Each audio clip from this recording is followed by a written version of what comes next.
come over here and have some kale. Now this kale here I planted a year ago in April. And so it fed me for the whole year. And you can eat it right now and it'll still feed you. Next week I'll go to my chickens because it's done. I want the space. But I want you can pick the leaves or the flowers and eat that and just see how good it is. Everybody, come here and eat this kale.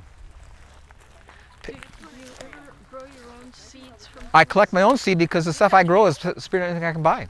All the seeds I buy is junk. So Eat that flower and see how good that is. Are these going to produce your seeds? No, I have plenty. I'm going to give these to my chickens, but usually I collect my own seed. But I collected enough last for several years, so I have to do it every year. So next year I'll have some seed. Oh, Are you seeing how good that kale is, the flowers? I've never had that before. Isn't that good? Is that kale? Now let me tell you about the power of this. This is getting ready to go to seed, so this is at the point of its life where it's the most nutritious. Karen. Now David, I want you to see this because this is utterly blowing me away. I want you to all come here and check out this amazing space that is happening nowhere else in my yard. This is lamb's quarters. Everybody come here and eat these greens. What is it called? Lamb's quarters. And I want you to notice, those of you who are familiar with it, it doesn't have oxalic acid. Pick that and eat it and see how good it is. Everybody, because this is, but I want you to look at the color of this bed. Look at the color of this. Very green. And you know why this is like this? I went and took out of my chicken pen over there what I had on the floor, which was shavings and 2 years of homogenizing chicken manure in it.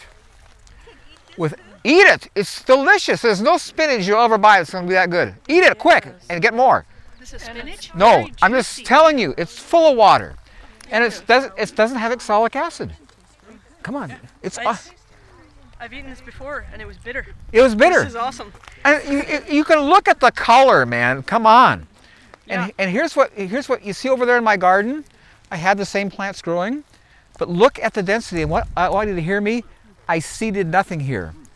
And what I got, this has never happened in my life before, is that seeds know where the ground's most fertile, and this is where they showed up.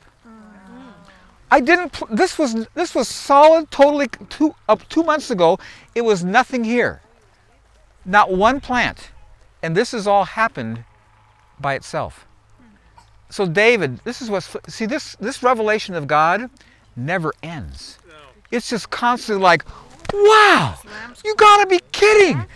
I'm gonna pull this up in a couple weeks and get my chickens, but this is gonna be like, 32% protein. This is gonna be like over the top awesome. Because it's just what it is. Now you see behind you over there in my orchard, you see my nice potato bed, and you see those gorgeous shallots. If you like green onions, snap off one of those tops and see how good it is. When did you plant those? Those are planted in the fall.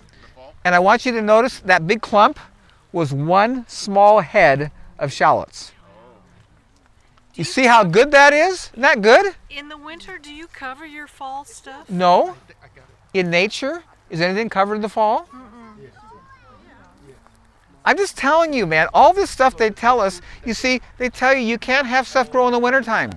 But if you look at 40, listen, at 40 below zero in Canada, nothing dies in nature. Nothing. But in everybody's farm, next to nature, everything freezes and dies. Why? Because the ground's exposed. It's not covered. It has no insulation. It's so simple. It's so not complicated. This all came out of the chicken manure stuff? And the chicken manure came out of that building with not one weed seed in it. It was totally sterile. And I put it on the ground here 2 months ago, and this happened.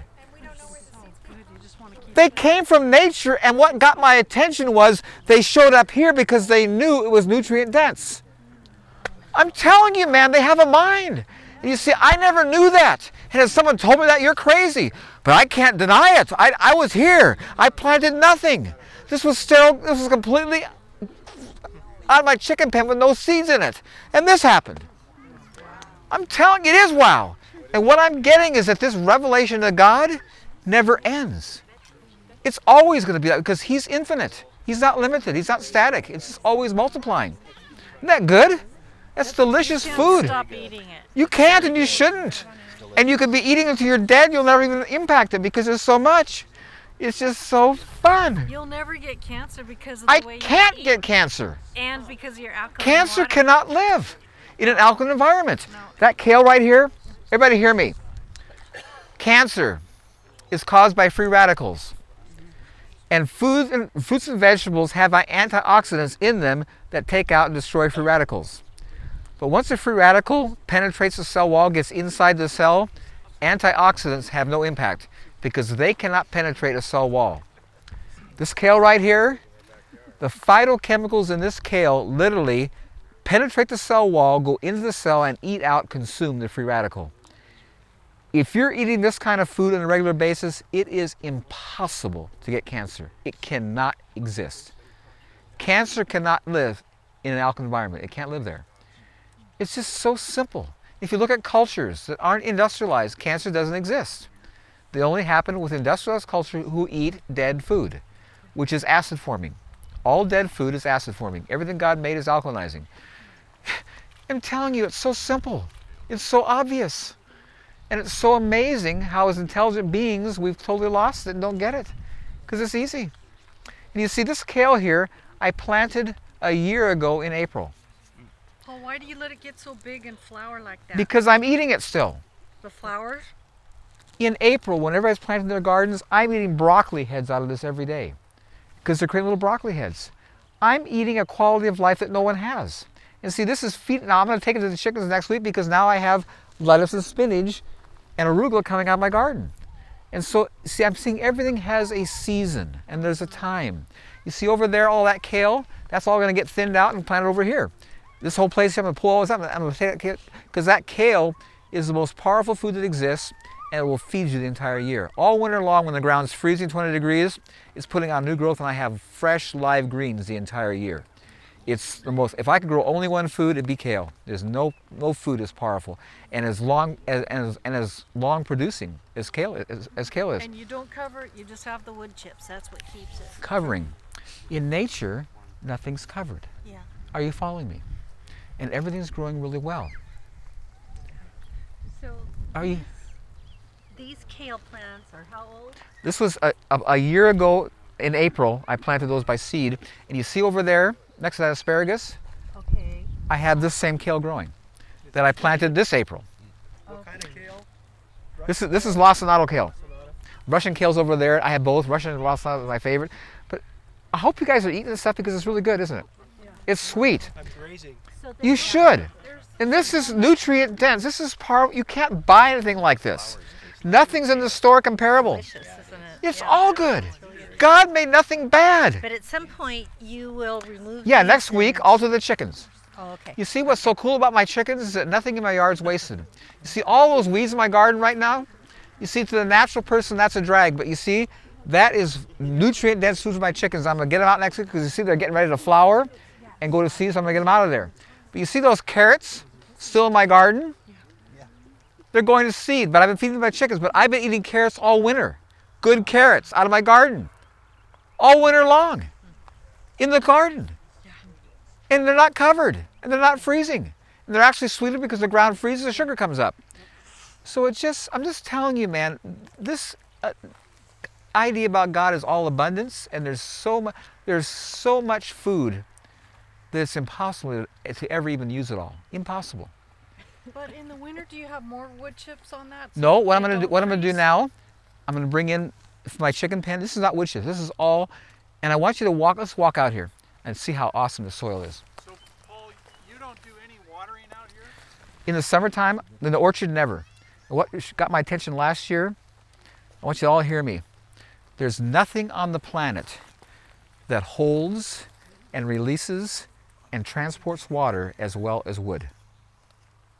Did you hear me? And for your skeptics, I want you to follow me. You see those sequoia trees right there? You see how green, how dark green that foliage is? Out to the very tips and the top?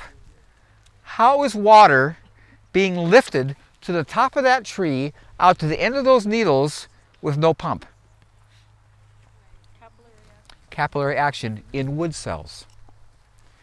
So what the Holy Spirit showed me was when I put wood chips on the ground, it's the same wood cells that know how to lift, hold, and release water. It's the same material, and nothing does it better. When you start checking it out, it's so simple and so powerful and so like, amazing. So I take it you don't own a chipper. No, because they're hard, they're very labor. A chipper. I'm an arborist. I prune trees. I've been doing it for 47 years, and I create a lot of brush. And I've always wanted a chipper. And God says I don't want to have one, because chippers are expensive.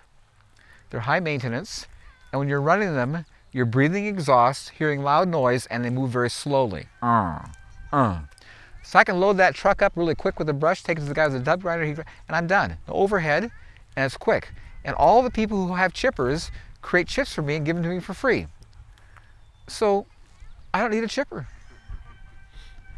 Again, my dad is so good, and he really watches out for me because I'm not smart. And he's awesome. He really helps me get it because I don't, you know. Let's walk in the garden here and just see how nice the soil is. Well, real quick on your kale planting, when you're doing seed saving and planting, how do you deal with the cross-pollination? Well, see, I only grow one variety if I'm collecting seed, Okay. so I make sure I don't have cross-pollination. And what I usually do, this is a good question. See, when I'm growing seed, I do it in a separate place. See, in my garden, I want food. When you're growing seed, you have to wait a long time for the seed to mature, and it takes up space. So I take plants I want for seed and go take somewhere separate, away from everything else, and let them grow and become seed. So they're not in my place, they're not being cross-pollinated, and I have access to them when I want, and they're not taking up room. So again, it's just this whole thing of managing. What I'm getting in the spirit is that abundance requires management. There's a time and season for everything. You need to understand that and work with it. If you oppose it, you're not going to have abundance. But when you connect with nature and you operate in season with things, abundance is the only reality. It's so awesome.